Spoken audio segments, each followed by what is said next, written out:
Takže ahoj, vítám vás u tohoto videa a toto video je vlastně, co mě děsně štve. Pardon. Co mě děsně štve. A děsně štve mě to, když mi někdo s prominutím, teď řeknu něco asi hnusnějšího, vychlastá pití. Prostě já mám nalitý pití, mám ho na stole, za chvilku přijdu a co? Prázdná sklenička. No, tak to mě děsně štve. Pardon. Za druhý mě děsně štve, když musím dělat práci.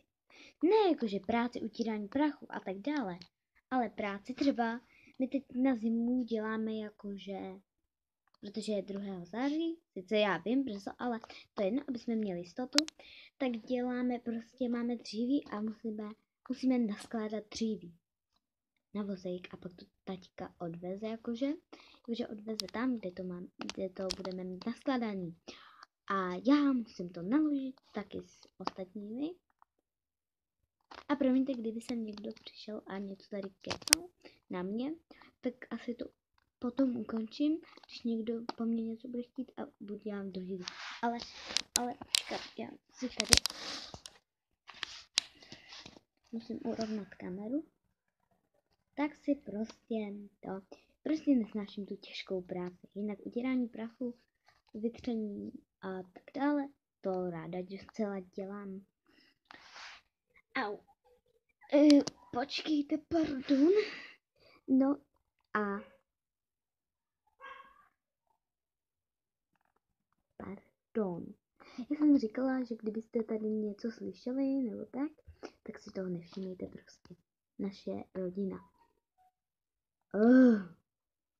To je jedno. A vlastně jakože, co mě ještě štve, strašně mě štve, když napíšu kamarádce a ona mi odepíše tak za týden. To je úplně nesnesitelný. Já už se bojím, že se je na mě neštvaná a že prostě se mnou jsme kamarádí. To se asi stává každému. Promiňte, jsem trošku retard. A no tak to mě štve. A tohle byly asi zatím 3. Udělám asi druhý díl. Takže čau. Uvidíme se u dalšího videa, co mě děsně štve 2. Takže čau. S tím stejným pečovákem. Jestli ho nevyměním. Ale nevyměním asi. Takže čau.